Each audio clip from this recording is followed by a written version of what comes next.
amérindiennes, les Blancs ont touché plus d'indemnités que les Mohawks. La pollution du Saint-Laurent, pire que les usines, la pollution humaine. La reconnaissance des sages-femmes acquises au Québec, les médecins devront plier.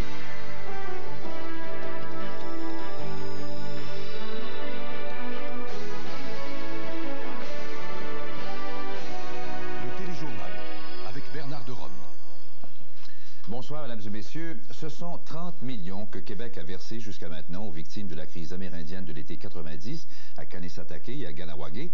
Et globalement, 80% des indemnités sont allées aux Blancs, familles, entreprises, municipalités. Mais si on regarde ce qui a été donné aux seules familles, alors là, chaque famille Mohawk reçoit 2 fois plus d'argent qu'une famille non autochtone. Alors voici la compilation d'Isabelle Maréchal. Les 30 millions dépensés par Québec en indemnité après l'été des barricades ont été versés comme suit.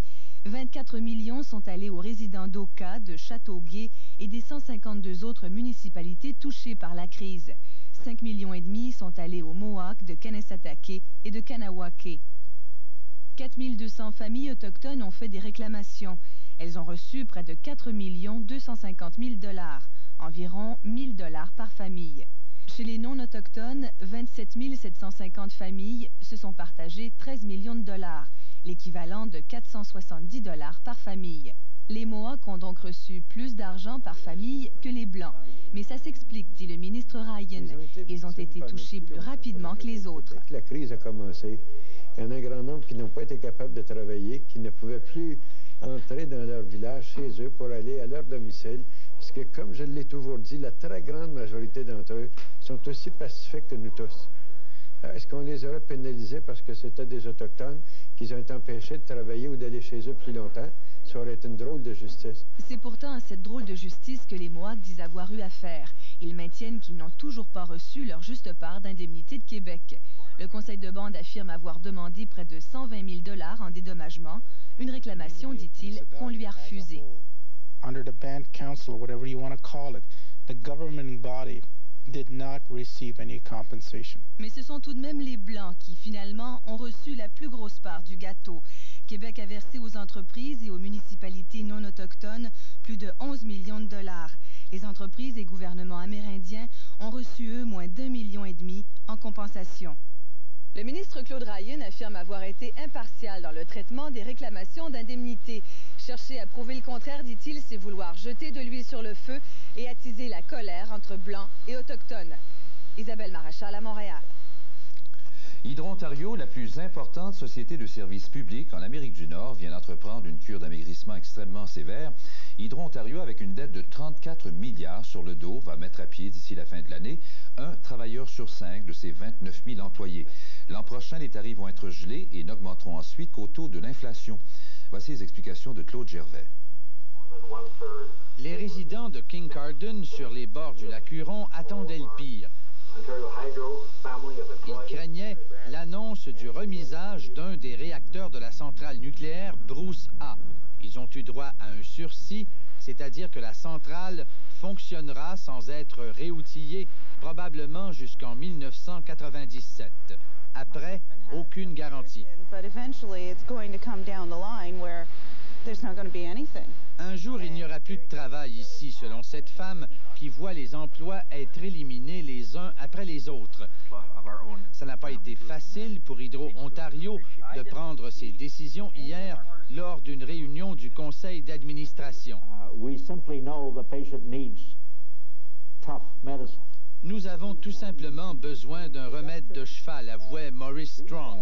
Hydro a une dette de 34 milliards après s'être payé Darlington, une Cadillac nucléaire dont les coûts atteignent 16 milliards. Maurice Strong veut réduire la dette du tiers en 10 ans. Il coupe les dépenses d'immobilisation en 2 et pour arriver à ne pas augmenter les tarifs, il va couper 4 500 emplois. Des départs volontaires, il y en a déjà eu 1500, ce qui portera le total d'emplois éliminés à 6 000. Le syndicat n'a pas le choix, mais il est inquiet sur la façon d'agir de l'employeur. Hydro-Ontario espère que l'hémorragie cessera quand elle offrira ses indemnités de départ qui atteindront 500 millions. La société paraît prête à s'éloigner du nucléaire qui l'oblige à vendre son électricité plus cher qu'au Québec. Mais elle n'attaque pas cette question de front. Après tout, le nucléaire compte pour la moitié de toute sa production. Claude Gervais à Toronto. Le fleuve Saint-Laurent n'est pas uniquement malade des industries qui le bordent, il l'est tout autant, sinon plus, des humains qui habitent ses rives. Environnement Canada a découvert que 98% des échantillons d'eau prélevés dans le fleuve contenaient des matières fécales et des bactéries provenant de 339 municipalités et de rejets agricoles. Voyons ce reportage de Jacques Rivard. Cronos, qui fabrique des pigments de titane, rejette chaque jour au fleuve 254 tonnes d'acide sulfurique, 12 tonnes de fer, 2 tonnes d'aluminium. Des rejets quotidiens qui ont choqué l'opinion publique, et il y a 50 autres pollueurs du genre sur le Saint-Laurent. Tant et si bien qu'on a cru que cette pollution physico-chimique était devenue le nouveau problème du fleuve Saint-Laurent. Pas si on se fie à ce rapport que rend public aujourd'hui Environnement Canada. On y apprend en effet qu'on retrouve des matières fécales, des bactéries, qui dépassent souvent les normes dans 98% des échantillons pris sur le fleuve, où s'abreuvent 43% des Québécois. Une eau qui contient aussi des virus. La présence de bactéries est indicatrice de problèmes de contamination d'origine virale, bactérienne, et ainsi de suite. Donc, on peut penser, oui, que ça peut être, qu'il peut y avoir des virus, comme on peut penser qu'il peut y avoir de la salmonelle s'il y a beaucoup de bactéries. Pour ce qui est de la qualité physico-chimique de l'eau, on note tout au plus que les rejets industriels donnent souvent une apparence peu appétissante à l'eau et qu'on y retrouve aussi des traces de BPC.